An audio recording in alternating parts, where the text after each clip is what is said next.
စိတ်ထားလှအောင်အမြဲနေပါလူတစ်ယောက်ကအရွယ်နဲ့မလိုက်အောင်အရွယ်တင်ပြီးနှုတ်ပြိုတယ်ချောနေတယ်ဆိုရင်အဲ့ဒီလူကစိတ်ထားကောင်းတယ်ဖြူစင်တယ်ရိုးသားတယ်ဘဝကိုပျော်ပျော်နေတတ်တယ်ပွင့်လင်းတယ်အဓိကစိတ်ထားကောင်းပြီးစိတ်ကကြည်ကြည်လင်းလင်းရှိလို့စိတ်အကြည်တက်ကရုပ်ရည်ကိုပုံနှိုးစေတာပါ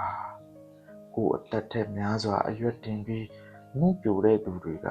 ကောက်ချစ်တာတွေမရှိဘူးသဘောကျတဲ့သူဆိုသဘောကျမယ်သဘောမကျတဲ့သူဆိုဝေးဝေးကနေရှောင်လိုက်မယ်ကိုကြောင့်နစ်နာမှာထိခိုက်မှာမလိုလားကြဘူးရီမိုးရင်အာရပါရရည်တက်တယ်ရင်းကျက်ပေမဲ့တခါတရံကလေးဆန်တယ်တော်တော်များများအရွယ်တင်နှုတ်ပြိုစေတဲ့သူတွေက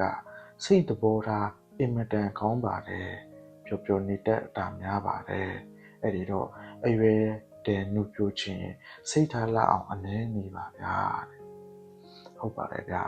ကျွန်တော်တို့စိတ်ထားလှဖို့နဲ့စိတ်တဲ့ကောင်းဖို့က